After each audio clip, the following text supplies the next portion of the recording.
Sang kakak akhirnya kembali ke dunia persilatan. Dahulu mereka mengalami kesulitan, berkumpul bersama untuk mengalahkan sekumpulan penjahat ini. Sampai akhirnya mereka babak belur. Dan dia juga tahu dengan jelas, Qin Tianming akan segera melakukan balas dendam padanya.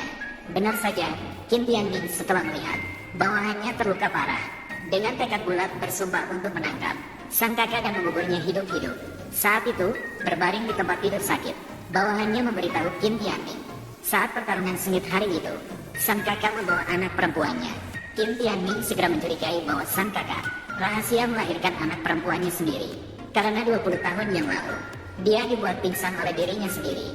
Bawahannya pernah mengatakan tentang kehamilan sang kakak memiliki seorang anak perempuan. Maka kamu tidak memiliki kelemahan sama sekali. Kemudian dia menelepon, memerintahkan bawahannya untuk segera bertindak, memutuskan untuk menangkap anak perempuan tersebut. Mendidik dengan baik, Qin Tianming berkuasa di dunia persilatan. Namun selama beberapa tahun ini tidak memiliki anak. Sekarang, dia tahu bahwa dia memiliki seorang putri. Dia harus mencari cara untuk mendapatkan kembali putrinya. Sementara itu, saudara perempuan menerima nomor telepon sahabat baik Liang Xi, mengatakan bahwa dia diculik oleh Qin Tianming. Sekarang berada di kamar 303 Qinhuang Hotel. Setelah mendengar ini, saudara perempuan langsung pergi menyelamatkan orang.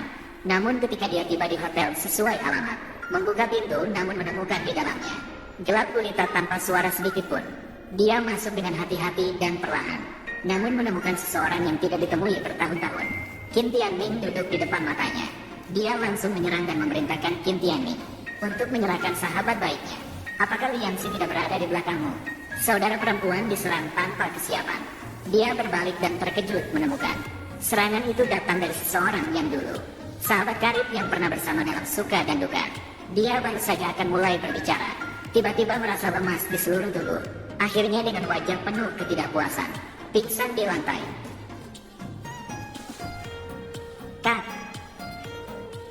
Kak, maaf. Aku melakukan ini demi anak perempuanku. Sudahlah, jangan berteriak lagi. Obatnya sangat kuat. Dia tidak bisa mendengar.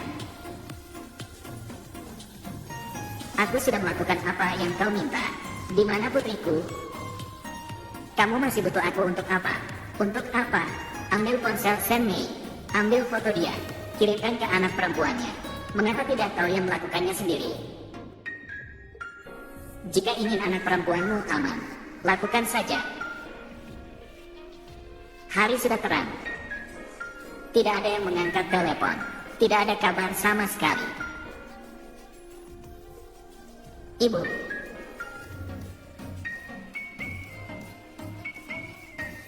Serahkan ibuku. Tidak ada sopan santun sedikit pun. Kamu mencari masalah. Pertama kali bertemu dengan ayah. Dengan sikap seperti ini.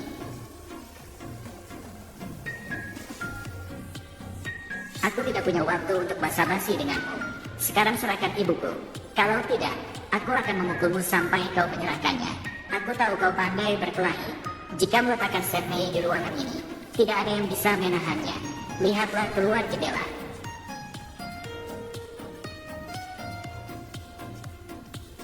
Shen Mei berada di mobil itu. Setujui syaratku. Aku bisa melepaskan orang itu. Jika tidak, mobil akan segera bergerak. Ibumu akan hilang selamanya. Apa sebenarnya yang ingin kamu lakukan?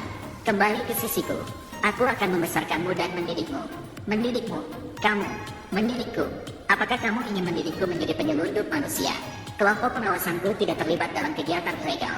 Dan inilah aku. Kamu bisa mendapatkan segala yang kamu inginkan. Setiap uang yang kamu ambil. Juga semuanya bersih. Perusahaanmu tidak terlibat dalam kegiatan ilegal. Namun kamu membiarkan bawahanku membajak perdagangan manusia. Kamu benar-benar pandai merencanakan. Terimalah apa yang kamu katakan. Tapi kamu tidak bisa menyangkal. Aku bisa memberikanmu kehidupan yang baik. Shen Mei tidak bisa. Kehidupan yang baik. Apa yang kamu maksud dengan kehidupan yang baik? Kekuasaan, posisi, uang. Bukankah begitu? Kamu sama sekali tidak tahu arti hidup seseorang di dunia ini. Karena kamu hanya seorang pecundang. Cukup.